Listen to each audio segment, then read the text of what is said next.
누가복음 9장 18절.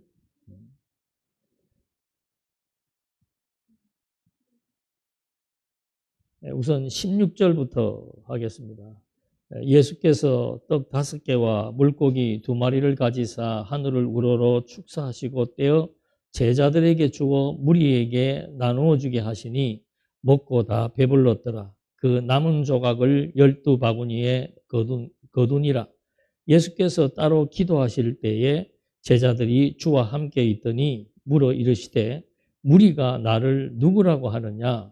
대답하여 이르시되 세례 요한이라 하고 더러는 엘리야라 더러는 옛 선지자 중에 한 사람이 살아났다 하나이다.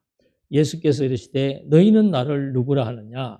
베드로가 대답하여 이르시되 하나님의 그리스도시니이다 하니 경고하사 이 말을 아무에게도 이르지 말라 명하시고, 우선 21절까지만 봉독해 드렸습니다.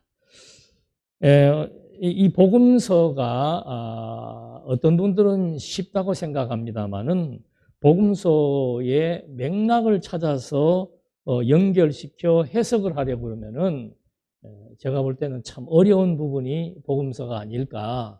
오늘 하는 이 누가복음의 내용도 예수님께서 오병이어 표적을 행하시고 그리고는 한적한 곳에 기도하시다가 무리들을 향해서 내가 누구인가라고 자기의 정체성에 대해서 대중에게 묻습니다. 그리고는 베드로가 고백을 합니다. 그렇게 했더니 나의 제자가 되려거든 자기를 부인하고 자기 십자가를 지고 나를 따르라고 얘기합니다.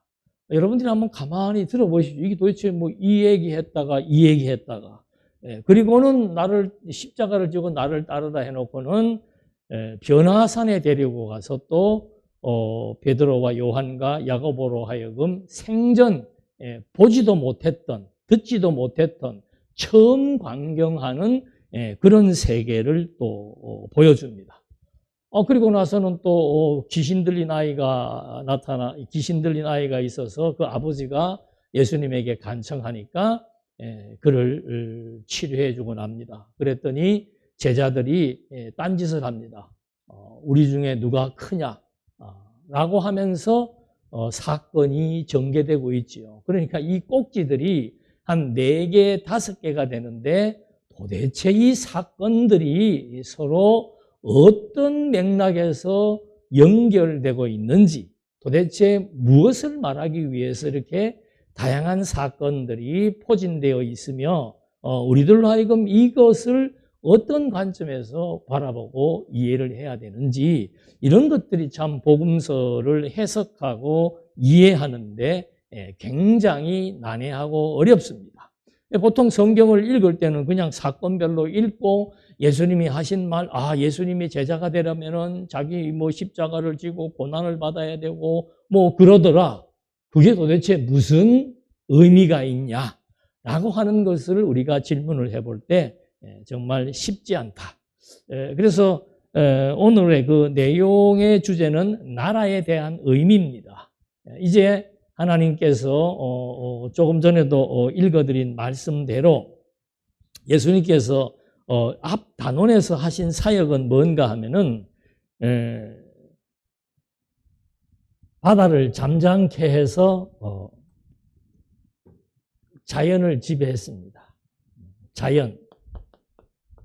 자연을 지배했고 그 다음에 사탄들을 이제 대지에게 들어가게 해서 몰살을 시켜버렸습니다. 그리고 죽은 아이를 살려서 생명을 소생시켜줍니다. 그리고 이제 마지막 부분, 지난 시간은 빼먹었죠. 마지막 부분에 있는 오병이요. 이거는 쉽게 얘기하면은 질량이에요. 질량. 보리떡 5개와 물고기 2마리는 이 피조 세계의 관념으로 봤을 때는 그건 변할 수 없는 겁니다. 보리떡 5개와 물고기 2마리, 물이 포도주가 되는 이런 거는 변할 수 없는 일이에요.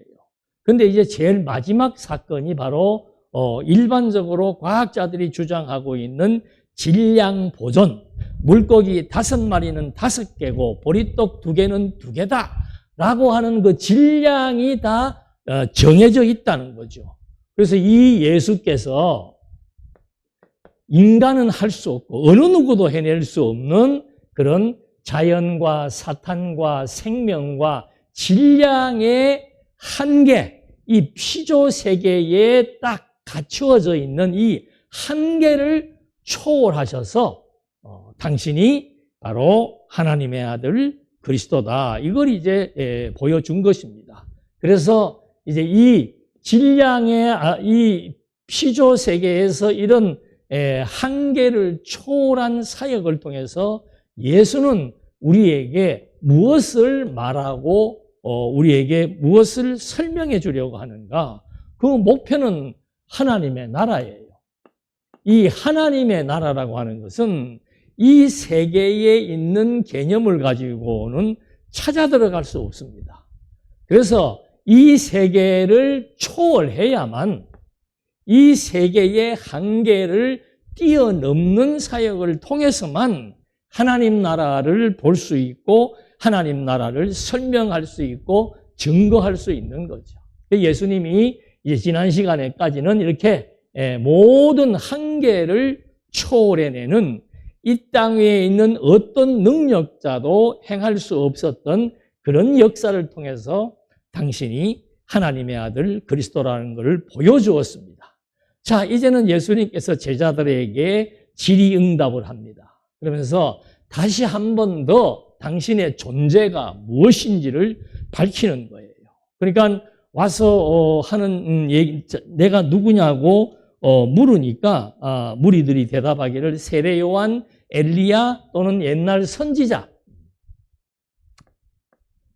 세례 요한, 엘리야 또는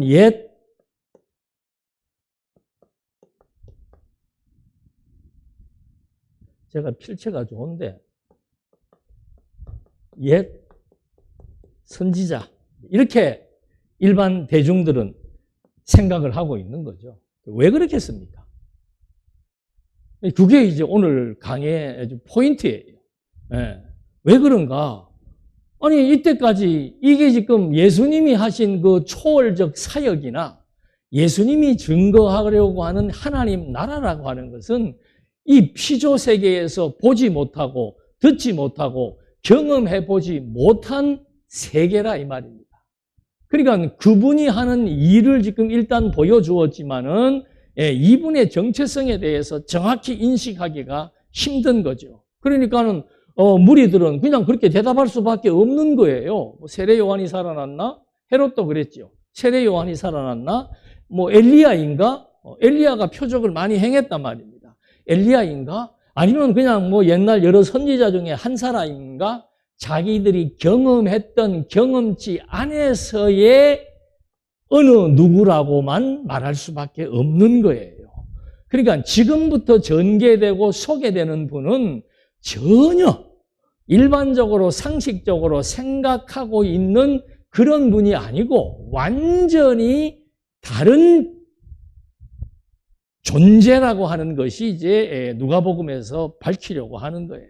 그래서 예수님께서 내가 누구냐고 물었을 때 베드로가 뭐라고 얘기합니까? 사람들은 이렇게 얘기합니다만은 베드로는 하나님의 뭐예요? 그리스도. 마태복음에서는 주는 그리스도시요 라고 그리스도가 먼저 나오지요.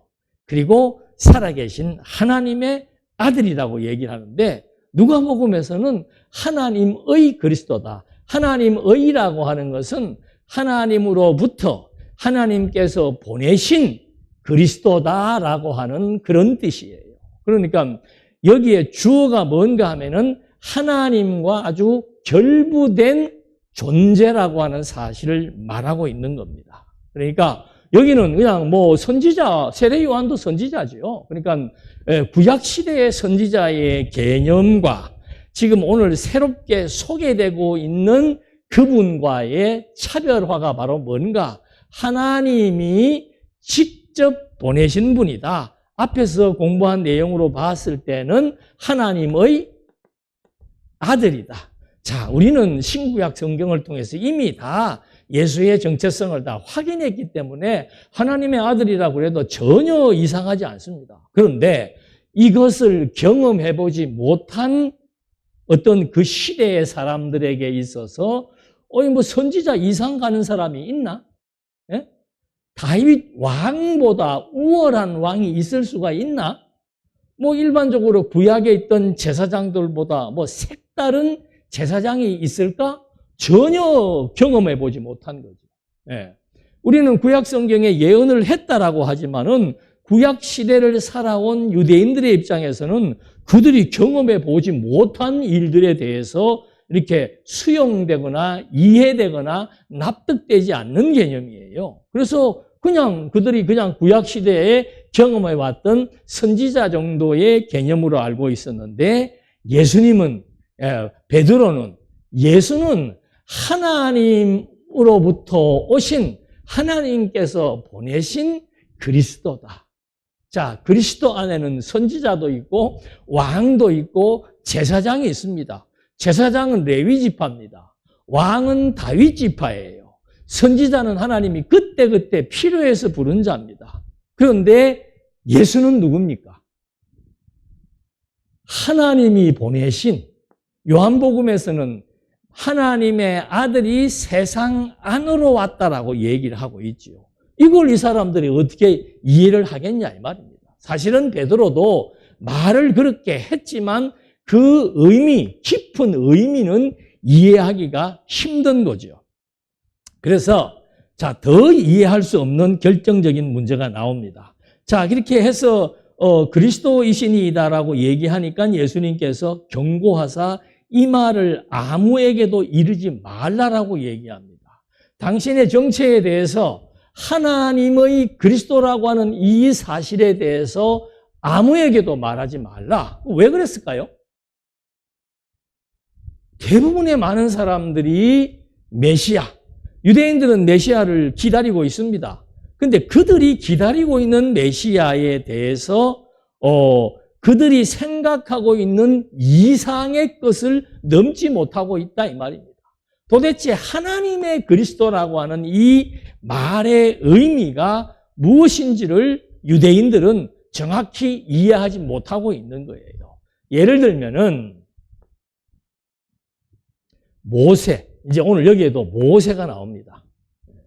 모세가 나오고 다윗이 나오고 그 다음에 엘리야도 포함됩니다만은 옛 선지자가 이렇게 등장을 합니다. 근데 여러분 가만히 생각해 보시죠. 모세가 한 일은 뭡니까? 모세가 한 일은 가장 큰 일이 뭐예요?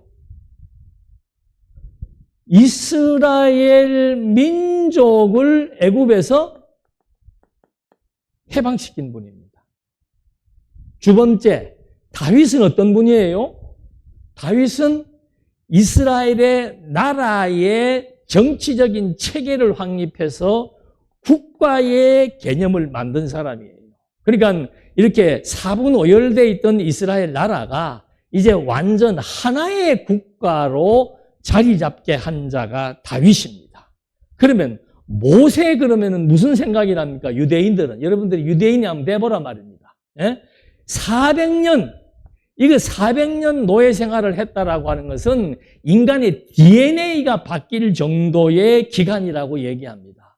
그러니까 400년 종살이를 했기 때문에 노예 근성이 아예 박혀버린 민족이 돼 있었다 이 말입니다. 그들을 하나님께서 해방시켜서 이들을 제사장 나라, 이제 하나님께 제사를 드리는 그런 민족으로 바꾸어 놓았고, 그래서 모세 그러면 민족 해방입니다. 민족 해방. 그 다음에 다윗 그러면은 모세 이후로 500년 동안의 기간을 지나오면서 통일 국가를 완성한 자지요. 그래서 이스라엘 백성들이 보면은 가장 자랑하고 싶은 인물이 누군가 하면은 다윗이에요. 그래서 다윗의 별. 이스라엘 민족은 다윗에 의해서 창건된 나라였다. 요즘 우리나라도 국가 이런 정통성에서 얘기가 많은데 이미 이 국가에 대한 언약은 아브라함 때예요. 여러분, 이스라엘 민족이 언제부터 시작된 겁니까? 라고 물으면은 이스라엘 나라가 다윗 때부터 시작되었다라고 말하지는 않습니다. 다윗 왕이 나라를 세웠다라고 얘기하지. 근간은 어딘가? 이 기원은 아브라함 때부터라 이 말입니다. 하나님의 언약을 기반으로 해서 1000년 만에 나라가 세워졌다. 그래서 다윗 그러면 뭐가 생각나요? 나라를 수립한, 통일 왕국을 수립한 왕 생각이 납니다. 옛 선지자들은 하는 일이 뭡니까? 백성들이 불의하고 범죄를 저지를 때는 책망하고 또 심판의 메시지를 정하고 그 다음에 구원의 메시지를 전하고 예. 그러니까 이게 전부 다 그 백성과 나라의 흥망에 대한 얘기를 한 거예요. 그래서 이스라엘 백성들이 포로 생활하다가 고레스, 이방 왕이지요. 고레스 그러면 뭐가 생각이 나는 거예요? 70년 바벨론 포로 생활에서 우리를 회복시켜 주었다. 지금 이 나라들하고 전쟁하고 있단 말입니다. 그러니까 우리가 생각하는 메시아와 이걸 이제 보편적으로 뭐라고 얘기하는가 하면은 여기에 선지자도 있고 왕도 있고 제사장도 있습니다. 그러니까 유대인들이 지금 고대하는 부분은 선지자와 제사장, 왕 중에서 이 왕을 그들은 지금 고대하고 있는 거예요. 그래서 마태복음이 유대인들에게 썼기 때문에 아브라함과 다윗의 자손으로 오신 예수가 바로 만왕의 왕, 메시아다라고 그들은 기억하고 있다는 거죠. 자, 이 말을 뻔한 얘기를 하는 이유는 뭔가 하면은 메시아 그러면은 이 사람들은 어떤 메시아를 기다리겠습니까? 이게 정치적이라는 말을 하는 거예요. 정치적이라고 하는 게 뭔가? 애굽의 노예에서 해방시켰다는 사실을 얘기하는 겁니다. 다윗, 이스라엘 나라를 통일한 사람인 거예요. 그러면 이스라엘 백성들이 메시아를 기다릴 때는 누구를 기다리는가? 다윗과 같은 메시아, 왕을 기다리는 거예요. 왜 그랬겠습니까? 왜? 이스라엘 민족이 지금 어디에 있으니까? 로마의 속국으로 되어 있으니까. 우리도 그렇지 않겠어요? 우리가 지금 만약에 일본에게 압박당하고 있는 속국으로 있었다면은 이 민족의 희망은 뭐예요? 누가 등장을 하든지 간에 우리 민족을 일본의 압제로부터 어떻게 해방시킬 그런 메시아가 오기를 기다리는 거죠. 그런데 유대인에게는 메시아가 오는 것에 대해서 약속이 돼 있다 이 말이죠. 근데 중요한 것은 뭔가? 어떤 메시아냐 이 말이죠. 메시아는 메시아인데 어떤 메시아냐? 왜 이 사람들이 정치적 메시아를 기다렸나 하면은 그들이 경험했던 모세나 다윗은 전부 그 모세와 다윗의 행위를 정치적 관점에서 이해할 수밖에 없는 거예요. 이 나라를 세운 게 다윗이었다. 민족을 해방시킨 게 모세였다. 그렇다면 우리나라가 지금 로마의 속국이 되어 있는데 여기로부터 해방시킬 메시아는 누구냐? 그렇게 이해가 되는 거예요. 그래서 이 사람들은 예수를 바라볼 때 아니면은 계속해서 기대하고 지금도 기다리고 있는 메시아는 누군가? 이스라엘 민족이. 지금 역시도 이스라엘 민족이 그 근방에 있는 아랍 세력들을 다 타파시키고 우뚝 세워지는 왕국을 그들은 지금도 기다리고 있다 이 말입니다.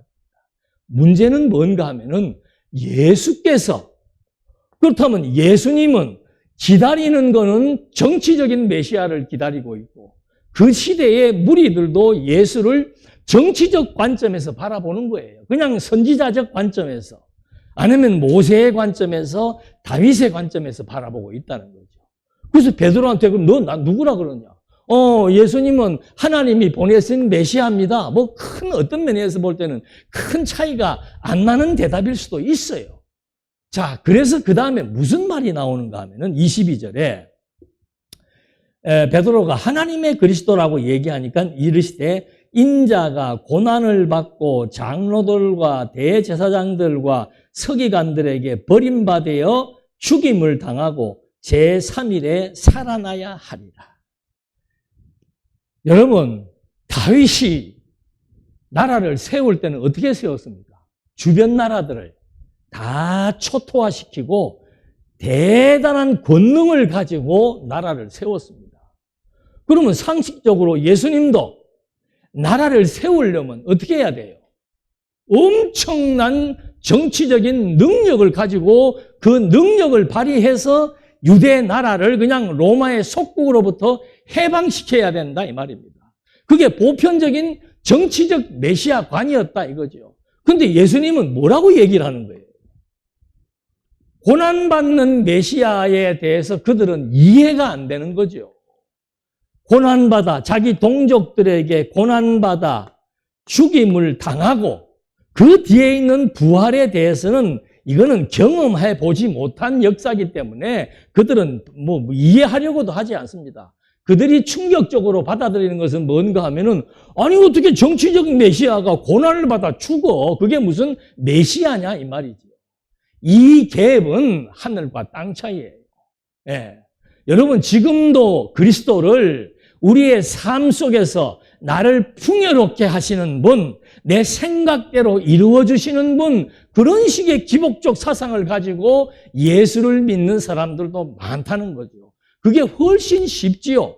여러분 예수 믿으면은 여러분의 생각, 기도하는 대로 이루어집니다라고 하는 것이 믿기가 쉽습니까? 여러분 예수를 믿어도 우리는 죽는 그 순간까지 고난을 탈피할 수 없습니다라고 말하는 것을 믿기가 좋습니까? 지금 이거 상식밖에 얘기를 하고 있는 거예요.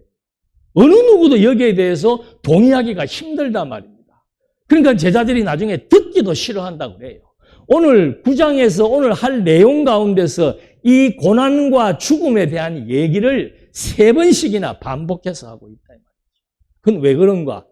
정치적인 메시아와 계시적인 메시아의 이 간극이 너무 크기 때문에 그렇다 이 말이죠. 그래서 베드로가 고백한 바로 뒤에 예수님께서 나는 계시적인 메시아로서 반드시 동족들에게 버림받아 죽음을 당할 것이고 그리고 그것으로 끝난다면 의미가 없지요.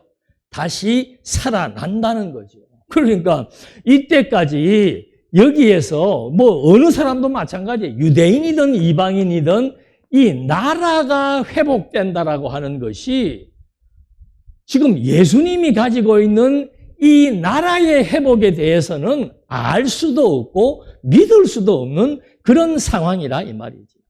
그래서 많은 사람들이 유대인이 지금도 정치적 메시아를 고대하고 있는 이유가 그 당시에 왜 그렇게 유대인들이 예수님의 말을 자꾸 거역하고 불신했던 이유가 그들이 가지고 있는 관점, 왕이라고 하는 그 왕이 가지고 있는 통치 권세에 대한 관점과 하나님의 보내심을 받은 하나님의 아들이 추구하는 이 세상 나라가 아닌 하나님 나라를 구축해 나가실 것에 대한 관점은 이 당시는 아무도 경험해 볼 수 없는 이야기고 아무도 경험해 볼 수 없는 개념이기 때문에 많은 사람들이 혼란을 겪게 된 거예요. 그래서 예수님도 베드로의 고백 바로 뒤에 이상하지 않습니까? 베드로가 주는 그리스도 주는 하나님의 그리스도였으면 그래 맞다. 네가 참 잘했구나. 그래 내가 하나님의 그리스도다. 아니 그 질문의 대답은 예수님이 그렇게 태도를 취해야 되는데 뭐라고 말씀하셨는가 이해할 수 없는 얘기를 여기서 하고 있더라 이 말입니다. 그러면서 무리에게 이르시되 아무든지 나를 따라오거든 자기를 부인하고 날마다 제 십자가를 지고 나를 따를 것이다. 그러니까 이분을 따르려면은 이분이 하나님의 그리스도로서 죽음에서 부활하실 것이다. 이 부활에 대해서는 전혀 어느 누구도 지금 믿을 수가 없는 사건이고 그 당시에 자 죽음에 대해서 얘기를 했는데 아니, 당신이 죽어버리면 모든 것이 끝나는 것인데 무슨 당신이 메시아로서 유대 나라를 세운단 말이냐 라고 하는 반문을 가질 수밖에 없지요.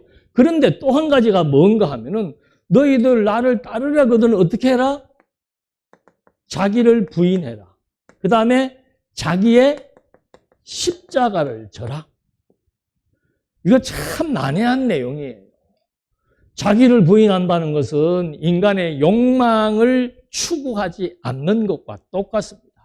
인간의 본능은 욕망을 추구하고 그 욕망을 추구했을 때 얻어지는 충족감, 그것으로 살아간다 이 말입니다. 근데 그거를 제거하라고 얘기해 주는 거죠. 두 번째는 이 십자가라는 것은 유대인에게서는 저주의 상징이에요. 나무에 달린 자마다 저주를 받았다라고 해서 이 십자가는 저주의 상징이라 이 말입니다. 그러니까 내 제자가 되려면은 저주를 받으며 고난을 겪는다는 이것과 똑같은 얘기예요. 그러니까 예수를 따르려면은 인간의 자기 욕망을 완전히 버리고 그 다음에 고난을 감수하라는 말이에요. 이 말을 여러분 같으면 수긍하겠습니까? 예? 지금도 받아들이기 힘든 얘기예요. 지금도. 예? 오늘 21세기에서도 교회들마다 예수 잘 믿으면 축복받는다고 가르치지 예수를 잘 믿어도 고난을 피할 수 없다라고 가르치지 않는다 이 말입니다. 그 예수님이 이걸 제시해 준 거예요.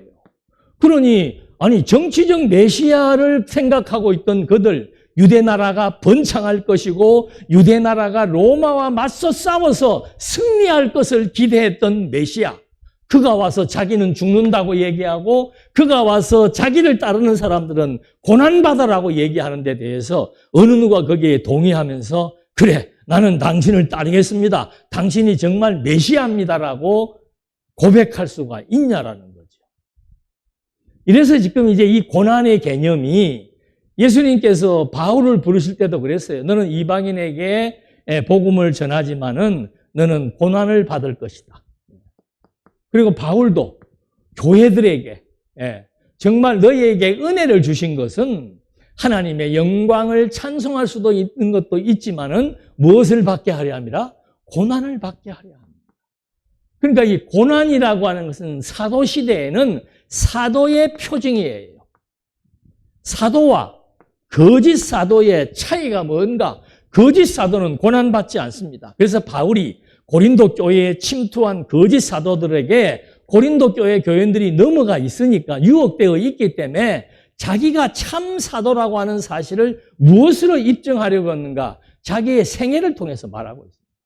나는 굶기를, 매맞기를, 고난받기를, 감옥 가기를, 엄청난 고생과 수치와 모욕당한 것을 다 고린도서에다가 편지를 쓰면서 이런 것을 견디면서도 복음을 전하는 자가 있다면은 그가 바로 사도라고 말하고 있는 거죠. 거짓 사도는 목적이 다릅니다. 목적이 자기를 부인하는 것이 아니고 자기 욕망을 추구하려고부터 시작하기 때문에 이런 고난이 오면은 다 도망가 버린다는 거죠. 그래서 초대교회에 예수님이 계시적 메시아인 증표가 바로 뭔가? 고난과 죽음이란 말입니다. 당신의 제자들도 예수의 제자인 증표가 뭔가? 고난받는 거예요. 사도 바울이 자기 아들 같은 디모데에게 물려줄 게 없지만은 너는 예수 믿고 이렇게 살아라 얘기하는데 어떻게 살아라고 얘기합니까? 네 직무를 다하고 고난받다 죽어라 이 말이에요. 그러니까 이런 메시아 사상, 보편적으로 가지고 있는 사회적인 정치적인 메시아 사상과 정말 하나님의 나라를 세워나갈 메시아 사상과는 보통 사람들의 생각과 반대되는 개념이라 이 말이죠. 그래서 여기에서도 이렇게 자기 십자가를 질 것을 얘기를 하고 누구든지 제 목숨을 구원하고자 하면 잃을 것이고 나를 위하여 제 목숨을 잃으면 구원하리라. 이거는 구원의 방법을 얘기하는 게 아니에요. 정치적인 메시아와 계시적인 메시아의 차이를 지금 얘기해 주고 있는 거죠. 자기 부인하는 것이 바로 자기 목숨을 자기가 연명하거나 구원하려고 하지 않는다는 말과 같은 얘기예요. 자기를 부인한다라고 하는 거. 사람이 만일 온 천하를 얻고도 자기를 잃든지 빼앗기든지 하면 무엇이 유익하리요? 잃는다는 것은 자연사를 말하는 것이고 빼앗긴다는 것은 원어의 사고사를 말하는 겁니다. 자연사에 의해서 죽든지 사고사에 의해서 죽든지 사람이 온 천하를 얻고 자기 욕망대로 자기가 추구하는 것을 얻고 만약에 자기를 잃어버린다면은, 인간의 근본을 잃어버린다면은 그것이 무슨 유익이 있겠는가? 인간의 가장 소중한 가치는 영원한 생명에 있잖아요.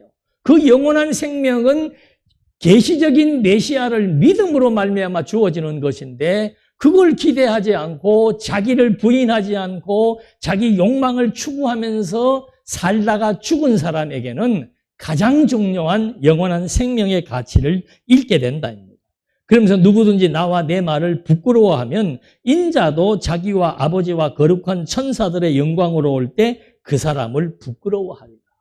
이 당시에 보십시오. 정치적인 메시아를 기대했던 사람이 하나님의 그리스도가 어디에서 누구에게서 출생합니까?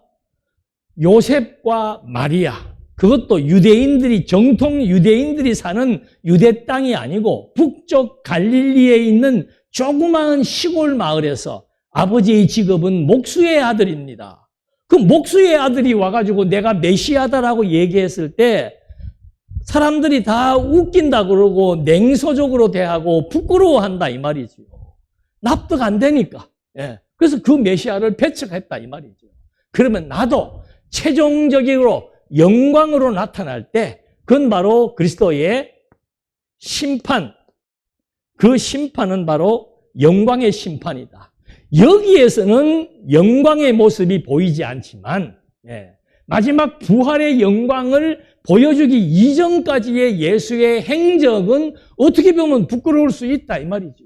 머리 둘 곳도 없고 늘 따라다녀 봐야 뭐가 잘 되는 건 하나도 없는 그런 정치적 관점, 사회적 관점에서 볼 때는 정말 그분을 떠받들 수 없는 그런 처지다 이 말이죠. 그래서 그런 얘기를 하면서 내가 참으로 너희에게 이르노니 여기 서 있는 사람 중에 죽기 전에 하나님 나라를 볼 자도 있느니라. 자, 지금까지는 고난받으라, 나도 내 동족에게 고난받다가 죽는다 라고 하는 얘기를 통해서 계시적 메시아관에 대해서 이들이 흔들릴 수 있다는 거죠.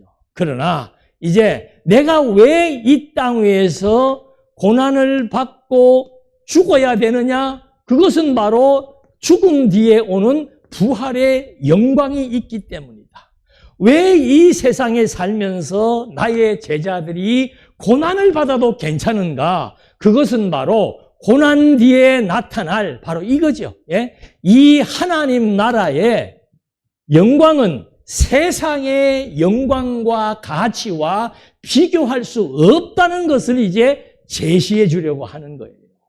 그러니까 제자들에게도 지금 처음으로 내가 죽었다가 살아난다는 이 얘기를 베드로의 신앙 고백 다음에 바로 해주는 이 말씀이 누가복음에서는 처음 나오는 얘기예요. 메시아의 당신의 신분, 당신의 정체성을 밝히는데 이제 당신의 사역을 중심으로, 누가복음의 중심 개념은 사역입니다. 그래서 예수님께서 당신의 사역을 중심, 어떤 사역?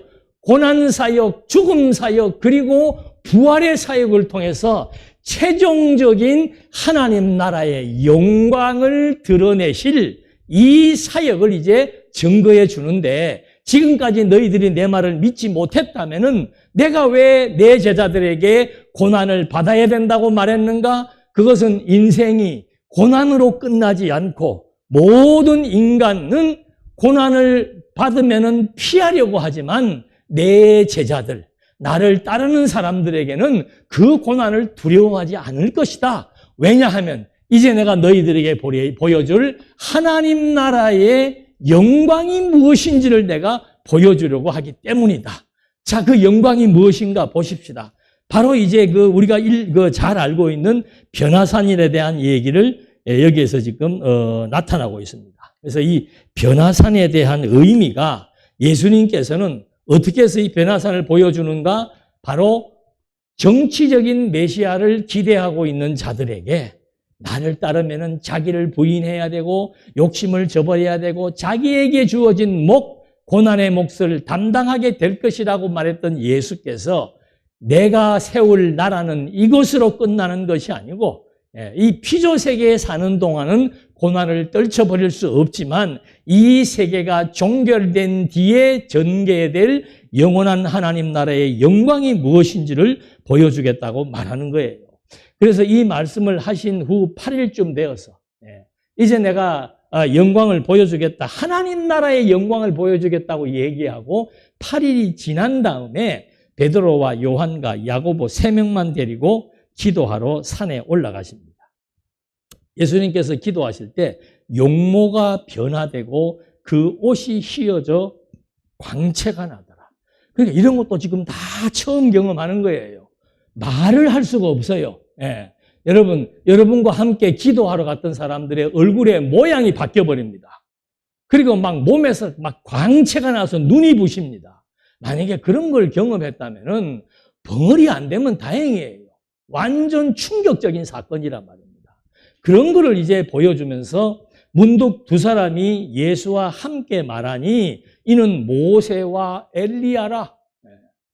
대명천지에 이런 일이 어디가 있냐 이 말입니다. 지금 변화산이라고 하는 곳, 이 변화산이라고 하는 곳에 데리고 올라갔는데 누가 나타났어요? 모세가 나타났고 엘리야가 나타난 거예요. 모세는 예수님 당시보다 1500년 전 사람이고 엘리야는 약 한 700~800년 전 사람입니다. 이 변화산에서 지금 무슨 사건이 발생했는가? 처음에는 예수님의 용모가 바뀌고 몸에서 광채가 납니다. 이 광채는 아무나 나는 게 아니에요. 모세가 시내산에 올라갔을 때 그 광채를 보고 막 눈이 막 무서워하잖아요. 그러니까 이 용모가 변하고 광채가 완전히 났다는 것은 이미 이제 하나님의 사람으로 변모해 있다는 의미가 되는 거예요. 그런데 더 놀라운 것은 모세와 엘리야가 나타났다는 거죠. 그런데 여러분 모세 본 적 있습니까? 여기 지금 요한이나 베드로나 야고보도 모세나 엘리야를 볼 수가 없습니다. 만약에 모세와 엘리야가 지금 시대의 사람이라면은 그의 얼굴이, 그에 대한 동영상이 남아 있어가지고 2000년 뒤에도 복원해서 모세와 엘리야를 볼 수 있을 것이란 말입니다. 근데 이때는 사진도 없어요. 아무것도 흔적이 없단 말입니다. 모세와 엘리야가 누군지 알 수가 없는데 모세와 엘리야가 있다고 이 세 사람이 지금 그 광경을 목도한 거예요. 여러분이 오늘날 아침에 일어났는데 돌아가신 아버지가 방에 딱 앉아 계시면 어떡하겠어요? 아이고 아버지 모셨습니까? 하겠습니까? 그냥 졸도하겠습니까? 이거 졸도할 일이라니까. 여기에서 중요한 것은 하나님의 나라가 뭔가? 지금 하나님의 나라 보여주겠다 그랬잖아요. 하나님의 나라가 뭔가 이 말입니다. 하나님의 나라는 하루가 1000년 같고 1000년이 하루같이 이 시간을 다 뭐 하는 거예요? 초월해버리는 거예요. 1000년이라고 하는 기간을 1000년의 역사를 순간으로 만들어버리는 게 하나님의 나라다 이 말입니다. 그러니까 우리는 여기에서 뭐 창조 때부터 지금까지가 몇천 년이니 몇만 년이니 계산을 하고 있지만 하나님 나라, 이 영원한 하나님의 나라, 이 시간 세계는 이 길이가 있다 이 말입니다. 시간의 길이가 있어요. 역사가 있고. 그런데 이 하나님의 나라에서는 이런 1500년이니 700년이니 하는 것이 그냥 하나의 점으로 끝나버리는 거예요. 그냥 이 안에 다 수용이 돼버리는 거란 말입니다. 이게 하나님의 나라라고 하는 거죠. 그래서 우리도 천국 가면은 누구를 바로 알아봐요? 여러분 예수님 본 적 있습니까? 가짜가 나타나서 내가 예수다 하면 어떡할 거예요?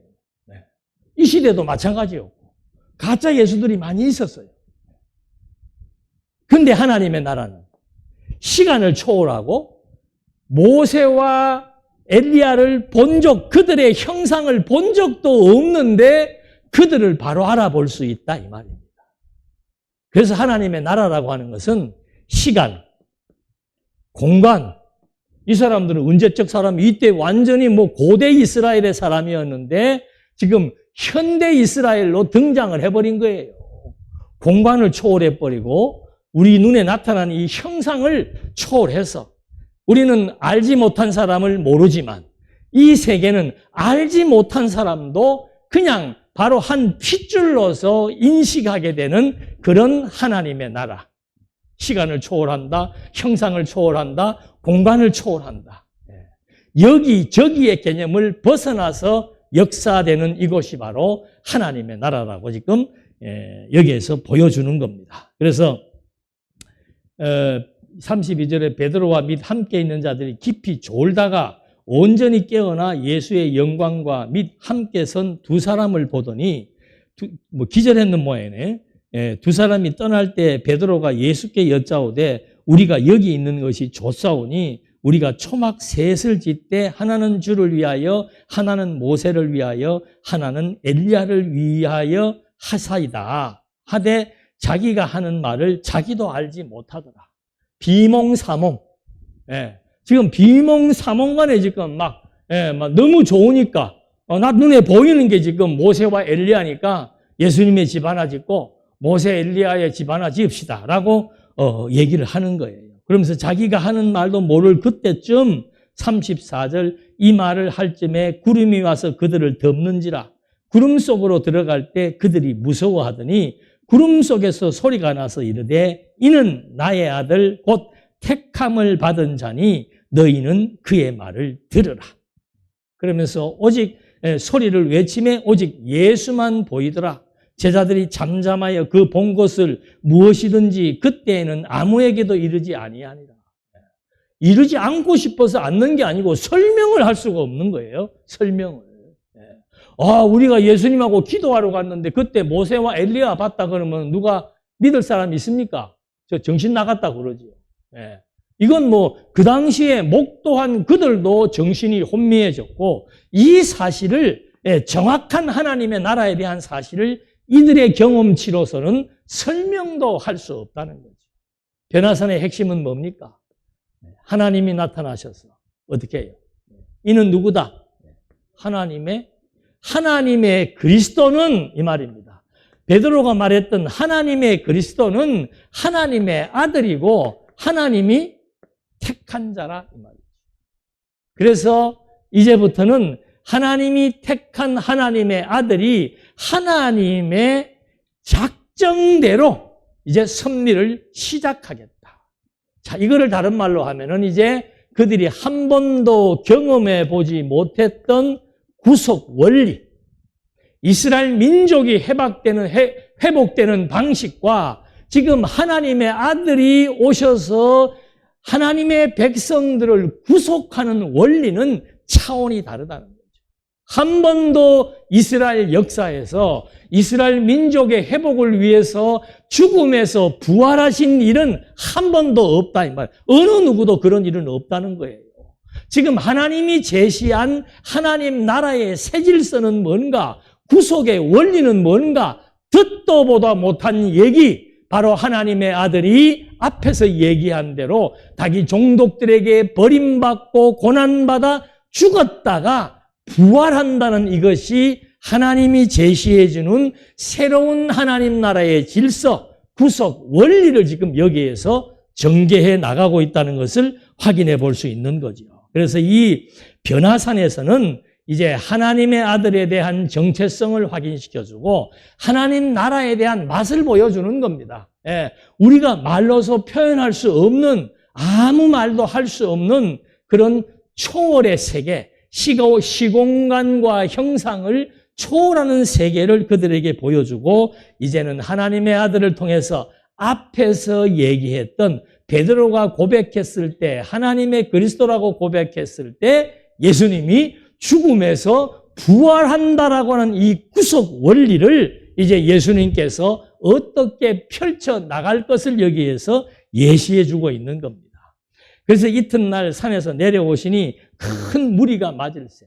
시내산에 가서 이제 막 기도하면서 이틀을 지나다가 사라졌다가 나타난 거예요. 그러니까 군중들이 기다리고 있었겠죠. 무리가 맞을세. 무리 중에 한 사람이 소리질러 이르되 선생님 청컨대 내 아들을 돌보아 주옵소서. 이는 내 외아들이니다 하면서 그 외아들이 귀신이 들린 거예요. 그래서 막 애가 경련을 일으키고 거품을 일으키는 그런 이제 형극을 예수님께서 바라보고는 제자들에게 가서 너가 한번 치료해봐라 그랬다는 거죠. 그러니까 제자들이 내쫓아 주기를 구하였으나 그들이 능히 못하더라. 그건 베드로가 하나님의 그리스도라는 것을 고백을 했지만 하나님 그리스도가 주신 그 권능을 부여받은 제자들임에도 불구하고 아직도 메시아의 정체성에 대한 확신이 없기 때문에 그렇다 이 말입니다.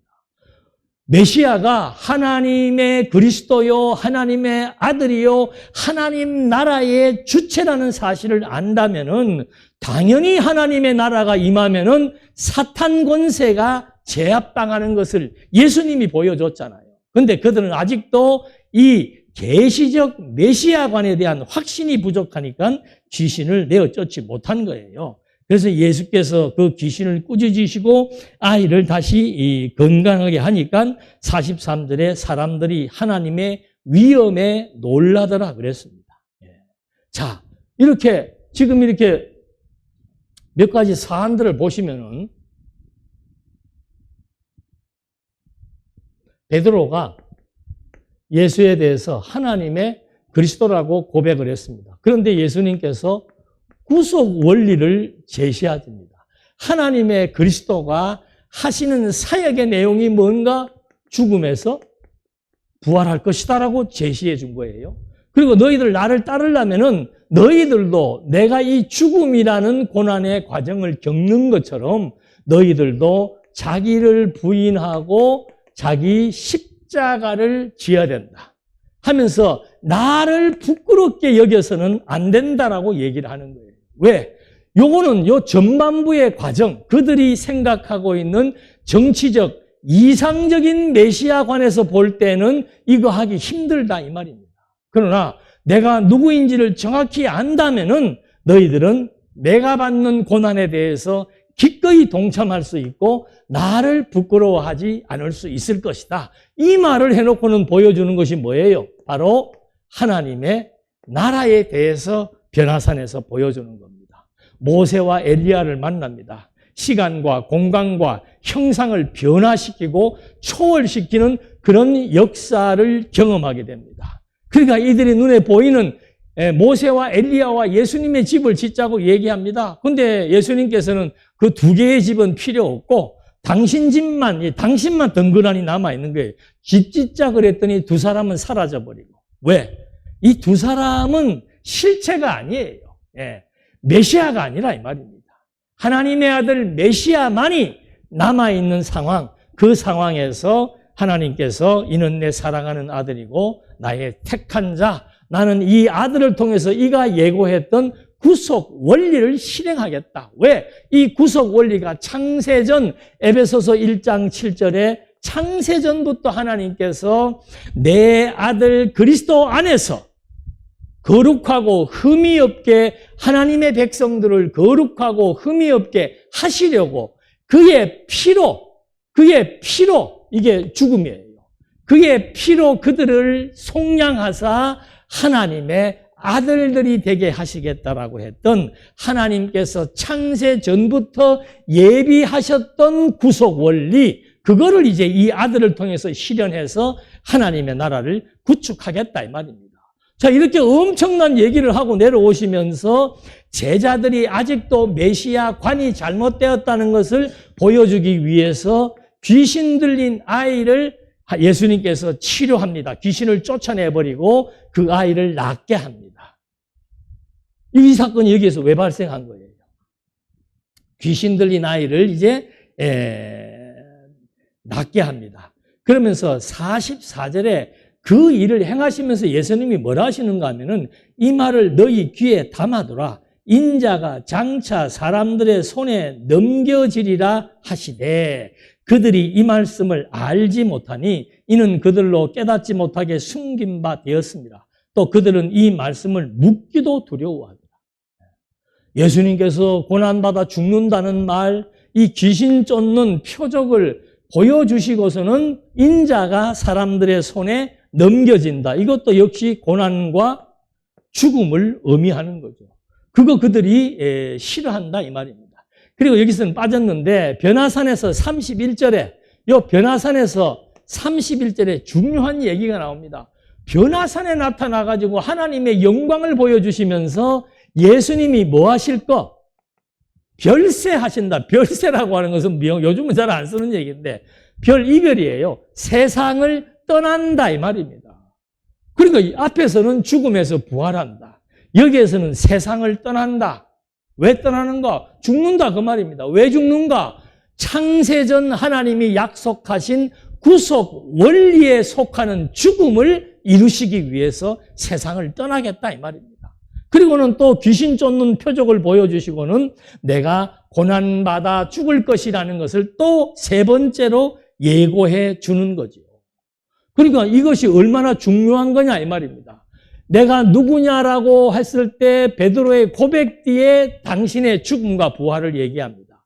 그 변화산에서 하나님의 영광을 보여주면서 당신이 별세할 것을 또 예고해 주고 있습니다. 귀신을 쫓아내고 난 다음에 또 내 능력 봤지? 너희들도 내가 하라는 대로 하면 돼. 이 말을 하는 게 아니고 당신이 고난받아 죽을 것을 얘기해 주고 있는 거예요. 정치적 메시아 사상을 계시적 메시아 사상으로 바꾼다는 것이 얼마만큼 중요한지에 대한 구속 원리를 소개해 주고 있습니다. 내가 죽음에서 부활한다. 내가 별세한다. 내가 고난받아 죽는다. 왜? 자기 백성들의 죄와 허물을 당신의 피로 속량해서 하나님의 백성으로 삼기 위한 하늘의 구속 원리, 이것을 실현하기 위해서 지금 예수님께서 이 말을 해주시는 거예요. 그러고 내려오니까 제자들이 뭔 짓 하고 있는 겁니까? 근데 이게 여기에 왜 나와요?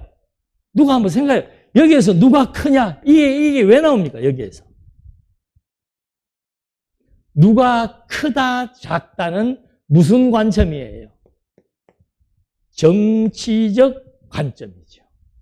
지금 예수님은 계시적 관점의 구속의 원리를 소개해주고 있는데 제자들은 거기에서 아직도 정치적 관점으로 예수님의 제자가 될 것이다. 예수님은 정치적인 역사를 통해서 나라를 세울 것이다. 그런 개념들이 그들에게 있기 때문에 예수님이 지금까지 이렇게 하나님 나라의 구속 원리를 설명해 주었음에도 불구하고 누가 더 크냐라고 다투고 있는 부끄러운 내용들이 여기에서 소개가 됩니다. 그러니까 예수님께서 그들이 변론하는 것을 알고는 어린아이를 하나 데려다 놓고 48절에 그들에게 이르시되 누구든지 내 이름으로 이런 어린아이를 영접하면 곧 나를 영접하니요 누구든지 나를 영접하면 나를 보내신 이를 영접함이라. 너희 모든 사람 중에 가장 작은 자가 큰 자니라. 가장 작은 자는 누굽니까? 어린아이지요. 이 어린아이가 예수를 영접했다고 말하고 있는 거예요. 그러니까 세상에서 가장 큰 자는 누군가? 어린아이가 예수를 영접했고 예수는 하나님의 보내신 자므로 바로 이 예수가 가장 큰 자라는 논조로 설명을 하신 다음에 이 세상에서 가장 큰 자, 비록 아직 부활의 모습은 보여주지 않았고 죽음의 모습도 보여주지 않았고 고난받는 모습도 보여주지 않았지만 예수님의 구속 원리를 통해서 하나님의 뜻대로 하나님의 나라가 이루어지기 때문에 예수님이 이 세상과 하나님의 나라에서도 가장 큰 자라고 하는 것을 보여준 겁니다. 그런데 요한이 여짜오되 어떤 사람이 주의 이름으로 귀신을 내어 쫓는 것을 우리가 보고 우리와 함께 따르지 아니함으로 금하였나이다. 그러니까 요한이 보고 이 귀신 쫓는 이 사건을 그도 보고서는 그가 우리와 함께 동참하지 않더라 이 말입니다. 아니 요한이 이럴 말할 자격이 있습니까? 자기들은 누가 크냐고 지금 똑같이 귀신 쫓는 사역을 보고 똑같이 그걸 보고서 자기들은 누가 크냐고 다툼했던 사람들이 그것을 목도한 어느 한 사람이 자기들 이 그룹에 동참하지 않는다고 지금 예수님 앞에서 이들은 우리를 배반하는 자라고 지금 빗대어 얘기하는 거죠. 그러니까 예수님이 뭐라고 얘기합니까? 여기 50절에 예수께서 이르시되 금하지 말라. 너희를 반대하지 않는 자는 너희를 위하는 자입니다. 우리와 함께하지 않는다고 해서 그가 우리를 반대하는 것은 아니라 이 말입니다. 이것도 하나님의 나라예요. 하나님의 나라.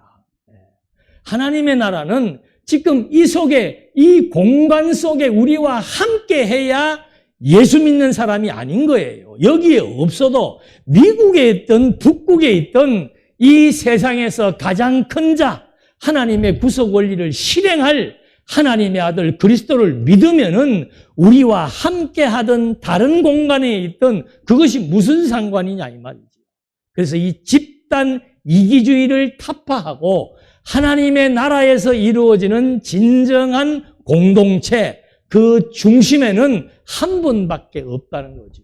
구속 원리를 이루실 하나님의 아들 그리스도만이 모든 것의 중심이다.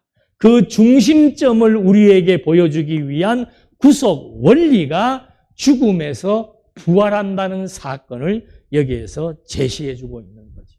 그러니까 상식적으로 하나님의 아들의 죽음과 고난을 받아들일 수 없는 이유는 그것을 전부 사회적인 관점에서, 정치적인 관점에서 메시아를 바라보았기 때문에 그 메시아는 세상적이고 정치적이고 사회적인 관점으로 등장하는 것이 아니고 창세전 하나님의 작정대로 이 땅 위에 오셔서 자기 백성들에게 버림받고 죽음에서 부활하심으로 말미암아 이 하늘과 땅의 세계를 지배할 진정한 통수권자라고 하는 사실을 증명해 주는, 정말 예수는 정치적 메시아인가? 왜 유대인들은 정치적 메시아를 그렇게 고대할 수밖에 없었는가? 그리고 예수는 무엇을 통해서 당신이 계시적 차원의 메시아인가를 지금 증명해 주는 내용으로 확인을 해본 것입니다. 여러분, 이런 예수가 고난받고 십자가에서 버려지고 고통받았던 그 예수가 믿어진다라고 하는 것은 이미 창세전부터 하나님께서 선택했다는 결과로서 우리에게 그런 믿음이 주어져서 보지도 못했는데 지금 믿고 있는 거 아니에요. 이 시대 사람들은 예수를 보았고 변화산에서 예수를 보았지만은 아직도 그리스도에 대한 확신이 부족한데, 우리는 2000년 전의 사건으로 예수를 대면한 적도 없고 유대인도 아니었고 완전히 세상에서 하나님의 관점에서 보았을 때는 유대인이 아닌 이방인들이었는데 어떻게 우리 이방인들에게 하나님의 구속 원리가 적용이 되어서 예수를 믿을 수 있는 이 믿음을 갖게 된 것, 이것이 하나님의 작정이고 하나님의 선물이고 하나님의 은혜고 하나님이 우리를 사랑하신다라고 하는 증표라고 하는 것. 그래서 믿음은 내가 믿는 게 아니고 하나님의 선물이라고 하는 것. 오늘 예수가 믿어진다는 이 사실 하나만 가지고도 우리는 고난을 넉넉히 이겨낼 수 있습니다. 오늘 우리가 보지도 못했던 예수가 믿어지는 이 역사적 사건 하나만 가지고도 우리는 영원한 하나님의 나라의 영광을 소망하며 살아갈 수 있다라고 하는 것. 이제 누가복음이 앞으로 더 진도가 나갈 때마다 하나님의 나라가 무엇인지가 선명하게 드러날 것입니다. 기도하시겠습니다.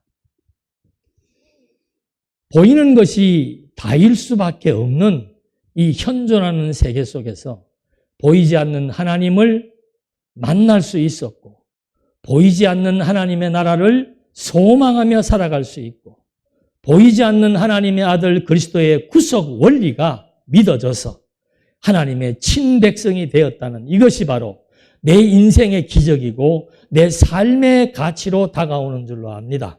하나님, 우리에게 주신 하나님의 이 엄청난 믿음이 우리의 세계관을 바꾸게 해주시고 우리로 하여금 세상을 보는 눈이 바뀌어지게 해주어서 정말 자기를 부인하고 그리스도를 쫓아갈 수 있는 아름다운 믿음을 허락해 주시옵소서. 예수님의 이름으로 기도드립니다. 아멘.